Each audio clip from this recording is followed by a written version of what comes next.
Jakaya, how's it going? It's going. How are you doing, Cameron? So good. So good. Beautiful day. It's a new week. Spring break for most people, but my spring break was last week, so it's good. It's good. I'm ready. So, So, the Salt Lake counties, what's the school district up there? Jordan, Granite, a few of them, I Jordan, guess. yeah. So, they had spring break last week. Yep. Okay, we went up to my grandma's house for Thanksgiving for Easter yesterday, and there was a ton of people towing their razors back home. We were wondering if their spring break was last week. That was it. That was it. So, it's uh it's over and done with. Now I just gotta just buckle down and get through school. And then summertime will be so nice. Yeah, there's really So not. How many days left of school are there? It's not a lot. I don't know. I have the That's first days, exciting either way. but yeah. Okay, well let's jump into real estate. Before we dive too much into anything, I wanted to pull up stats here. Do our Monday morning market, see how things are looking. So rolling here into April. Listing count, we are almost at 12,000. It just keeps ticking up slowly, more and more, kind of an idea. Um, Sold price to list price. It's always interesting when you look back to these uh, early days. They were, gosh, 2024 was nice, 100% for the median, but then we dropped down. We are ticking back up. We'll see how April actually ends up. But so, um,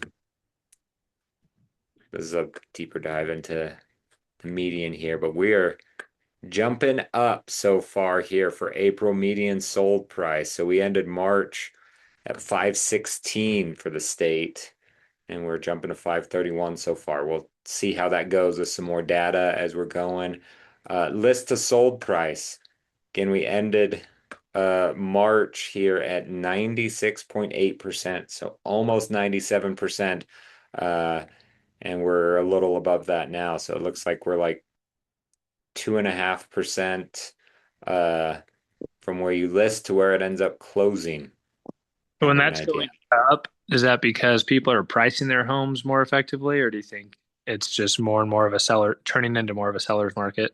Yeah, it's either moving more towards seller or they just start listing it right. When people tend to list high and then come down, this is where that goes. I mean, we look in January, everyone was hoping for a higher price. And so if we went back even further, I mean, there were big drops like this very often. It typically goes up in the spring and down in the fall. So we're riding that spring wave up and getting more and more of these listings selling for a higher price, and then we'll see. We'll kind of level off in the summer is usually what happens before it comes back down. So yeah, but right now we're like 2 to 3% below what it lists for that it ends up selling for. So probably still some deals out there. But even if we look at this days on market average, this is kind of telling us is it a buyer's or a seller's market a little bit here. So we kind of plateaued here at 78. We didn't even hit that last year in the winter time. And then every spring it goes down again, fewer days on market. We bottomed out at 54 before heading back up for the fall. We hit 78 2 months in a row, but then we dropped down to 72. So far, April's at 60. So we'll see if that trend continues, but 60 days on average for a house. So you list a house, it will probably take 2 months to close.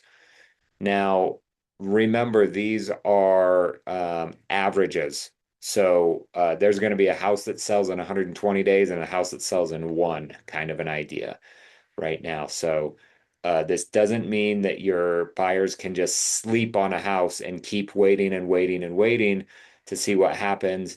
Um, but maybe they can. So there's houses that are moving fast and houses that aren't, but about 2 months on average. If you need to sell your house, so those people that are like, I would love to sell my house and be out here in June for the first of the summer.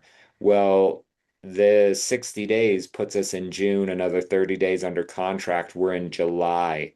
So they should be listing their house right now for June to move out, or really July. Um, but this is just listing count over time. We were really high here in the fall, and it's come back down a little bit here. The winter always slows down a bit, and we're ticking back up, but nothing too crazy. Um, this is probably a healthy amount of listings to have on the market. We just need to find the right buyers for them. So almost 12,000 there. So how's the market feeling to you guys? How's it feel when you're out and about in the market? Well, I guess I don't think seeing all those stats should me or should I or my clients be worried at all. We listed a townhome last week on Tuesday, and it's we haven't had a single showing request in the whole first week. So I don't know if that's just normal because obviously if the average is 60 days, it's going to take a while. But should there be any interest in this first week, or maybe because it was a spring break week and conference Yeah, you weekend? might have had one fluke week, but typically you should get a showing on your first week. So we might be a little bit high. That might just be that you look at this week and have a conversation with them like, hey, I expected we probably should have had a showing or some interest or something going on. Let's give it one more week. And then what that means is our go-to-market price is just lower than we expected, and that might be that 2 to 3% that we're off to really get things to move. So, Yeah, because it's um, a similar townhome. There's a townhome that's like almost an identical comp that's listed at $10,000 above us that's been on the market for 50 days. So we strategically priced under them by a $10,000 50 chunk, grand. but still, yeah, it's still been nothing for us too. So I'm like, hopefully it's just a conference weekend, spring break fluke, and this week is now Easter's passed and people will start Yeah. looking. Yeah. Typically, if you're priced super well, like priced to move, it doesn't matter when you're listed, people will come and see People will it. go, yeah, Yeah, and so if you're a little bit off, like some of those things like, oh, we're just kind of busy this Easter weekend or whatever, so let's not go this weekend. Like some of those things happen when you're close but not quite there. And so judge it this week. If you're not getting any showings, I like to think that you should get a showing or two every single week, and then within 10 showings, you should probably get an offer is typically what I'd like to see.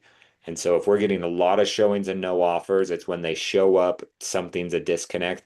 If we're not getting showings, it's something else in the market. So you might want to even go a little bit broader and look at what else is available because no one was excited to come see it. So it might be like you're 10 grand better than this other in your neighborhood, but as you go 3 miles away, maybe there's everything that are 20 grand better than you type of an yeah, idea. So okay, go look with the eyes of a buyer. That's one of my favorite things to do as a CMA is after you come up with a number, go see your competition. Like yeah. go pull some comps of only active properties, see what those look like.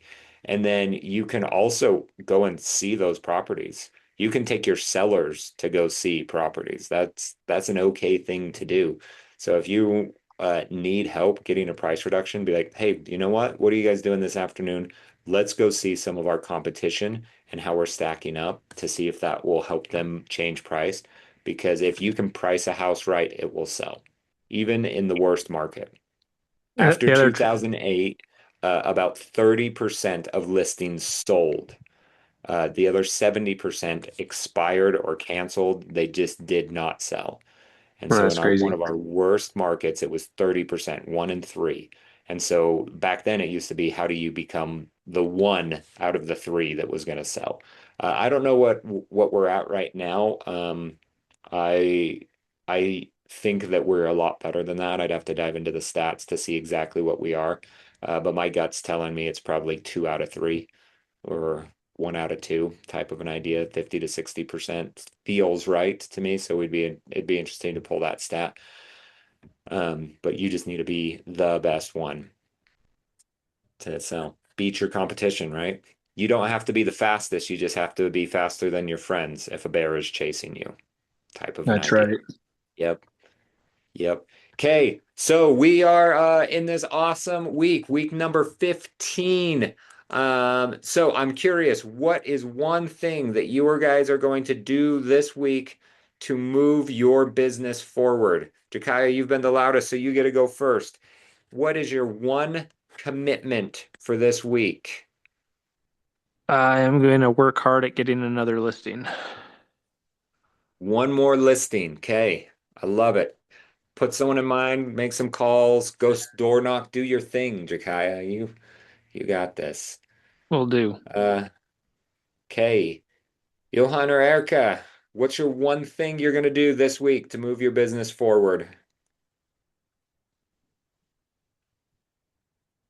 Well, the only thing I Hello. can, sorry, you go ahead. Go ahead. Go ahead. You go first. Okay, so for me, it's reaching out to the people that I already know. That's where I'm at this very moment. I do have a few questions that I wanted to, if I can come by, maybe I can email you, Cameron, and ask you some questions. Yeah, yeah, So, yeah. so All of the because I'm above. I'm here obviously for you. good, I'm learning, so I need to understand, and I'm looking forward to that week of the 20th to learn Yeah. more. Okay. That's it, basically. And I Great. have a lot of homework with a commercial list that a client is looking for. So Sweet. it's meat processing need that, well, Ooh. business that they do. Uh-huh. So, okay, wish me luck. Fingers crossed. Okay, go move that forward. Thank you. Okay, well, this is the perfect week to go take action. Go, don't wait for business to come. I heard the craziest stat, and I want to make sure that you guys are not a part of this. I heard, and I need to verify this because I don't know if this is real, but it might be real. I heard that the average real estate agent spends 11 minutes a week moving their business forward. So some sort of lead generation or prospecting time.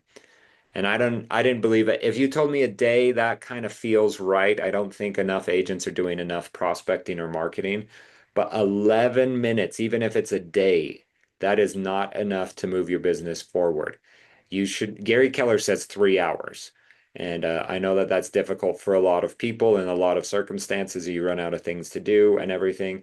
But gosh, even an hour, 60 minutes. So you are literally five or six times more than the average agent every single day in moving your business forward. The average agent closes four transactions a year. So if the average agent's working 11 minutes a day and closes 4 minutes, if you go 5x that, you should be able to 5x their results, right? That would be 20 closings.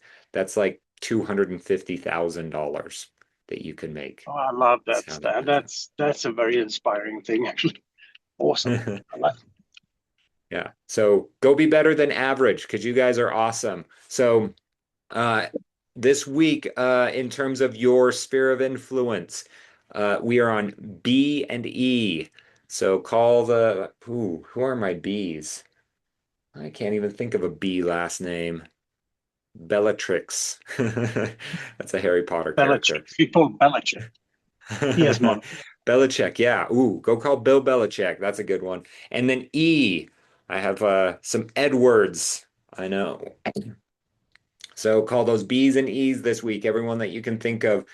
Catch up with them, chat real estate if applicable. If not, build better relationships, and let's move your business forward. Have a great one, everyone. We'll talk soon. You too. Thank you. Cheers. Bye.